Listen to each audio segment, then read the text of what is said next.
Iran और Israel के बीच के विवाद ने तीसरे विश्व युद्ध जैसे हालात पैदा कर दिए हैं। इसी कड़ी में ईरान ने इजराइल पर 200 से ज्यादा मिसाइलें दागी। इस हमले के बाद से इजरायली सेना हाई अलर्ट पर है।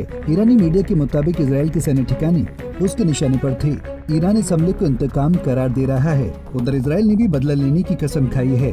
इजरायली पीएम बेंजामिन नेतन्याहू ने कहा कि ईरान के हमले का मुंहतोड़ जवाब देंगे, लेकिन समय और जगह इजराइल चुनेगा।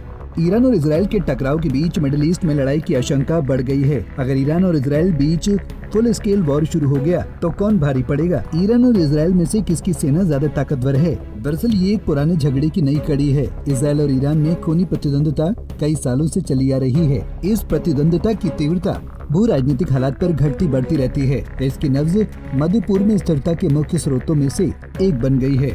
इन दो कट्टर दुश्मनों की प्रतिद्वंदिता में बड़ी संख्या में लोग मारे गए हैं। अभी हाल ही में ईरानी मिसाइली हमले में करीब 200 से ज्यादा इजरायली लोग मारे गए हैं। ये अक्सर गुप्त कार्रवाइयों का परिणाम होता है। अगर ईरान और इजराइल बीच फुल स्केल वॉर शुरू हो गया तो तबाही आना तय है। अगर दोनों देशों की सेना की बात करें तो ईरान की कुल आबादी करीब 9 करोड़ के आसपास है। ईरान की कुल जीडीपी 413 बिलियन डॉलर की है। International institute for strategic studies के मुताबिक ईरान का रक्षा बजट 7.4 बिलियन डॉलर है, जो जीडीपी के मुकाबले 2% के आसपास बैठता है। ईरान के पास 273 फाइटर जेट और लड़ाकू एयरक्राफ्ट हैं। इसके अलावा 50 से ज्यादा हेलीकॉप्टर, 240 ट्रांसपोर्ट हेलीकॉप्टर, 1783 टैंक, 572 बख्तरबंद गाड़ियां हैं। इजराइल के मुकाबले ईरान की नौसेना आधुनिक नहीं है, लेकिन उसके पास 220 के आसपास जहाज हैं, जबकि इजराइल के पास 60 जहाज ही हैं। ईरान दुनिया की 14वीं सबसे बड़ी मिलिट्री ताकत है और मिडिल ईस्ट में सबसे बड़ी सैन्य ताकत। उसकी सेना में 5,80,000 सैनिक हैं और 2 लाख के आसपास रिजर्व फोर्स हैं। दोनों को मिलाकर कुल सैनिकों की संख्या 7,80,000 के आसपास बैठती है। ईरान के पास उसकी सबसे बड़ी ताकत बैलिस्टिक मिसाइल है। अमेरिका के राष्ट्रीय खुफिया निदेशक के कार्यालय की माने तो पूरे मिडिल ईस्ट में ईरान एक ऐसा देश है जिसके पास सबसे ज्यादा बैलिस्टिक मिसाइलें हैं। इसके अलावा ईरान के पास आइसोनिक मिसाइल, ड्रोन, परमाणु हथियार और 273 फाइटर जेट और अटैक एयरक्राफ्ट भी हैं। अगर इजरायली सैन्य क्षमता की बात करें तो इजरायली सेना को कमतर आंकना बिल्कुल सही नहीं होगा। ग्लोबल फायर पावर इंडेक्स की माने तो इजराइल की आर्मी दुनिया की 20वीं सबसे बड़ी ताकतवर आर्मी में से एक है। इसके अलावा इजरायली आर्मी में 1,69,500 एक्टिव सैनिक हैं। वहीं 4,65,000 सैनिक रिजर्व यूनिट में हैं।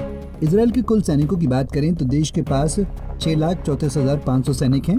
इजराइल के पास भी खतरनाक हथियारों की कमी नहीं है। देश के पास सबसे घातक हथियार एयर डिफेंस सिस्टम आयरन डोम है। ये धरती पर पहुंचने से पहले ही हथियारों को मार गिराता है।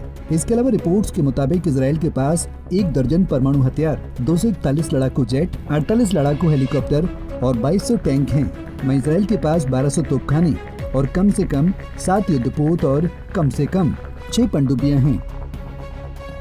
इजरायली पीएम बेंजामिन नेतन्याहू ने ईरानी मिसाइली हमले के बाद ईरान को जमकर लताड़ा है। उन्होंने कहा कि ईरान ने इजराइल पर हमला करके सबसे बड़ी गलती की है। ईरान को इसका खामियाजा भुगतना पड़ेगा। नेतन्याहू ने कहा कि अगर कोई इजराइल पर हमला करेगा तो हम भी जवाबी कार्रवाई से पीछे नहीं हटेंगे। איראן עשתה הערב טעות גדולה, והיא תשלם על כך. המשטר באיראן לא מבין את נחישותנו להגן על עצמנו ואת נחישותנו לגמול לאויבינו. סינואר ודף לא הבינו זאת, נסראללה ומוחסן לא הבינו זאת, וכנראה יש בטהרן אלה שלא מבינים זאת. הם יבינו. נעמוד בכלל שקבענו. מי שתוקף אותנו, אנחנו תוקפים אותו.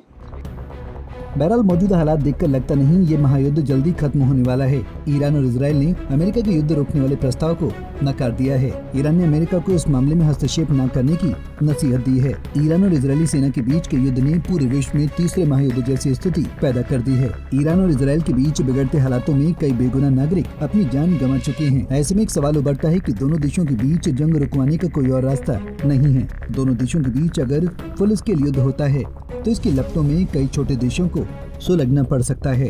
दोनों देशों में यही बदले की भावना रही तो भविष्य में कई लोगों को अपनी जान से हाथ धोना पड़ेगा। जंग में मजबूत दावेदार भले ही कोई भी हो, लेकिन इस जंग का खामियाजा पूरे विश्व को भुगतना पड़ सकता है।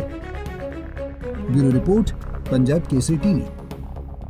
हमसे जुड़े रहने के लिए हमारे YouTube चैनल को सब्सक्राइब करें और नई वीडियो की नोटिफिकेशन के लिए बेल आइकॉन को दबाएं।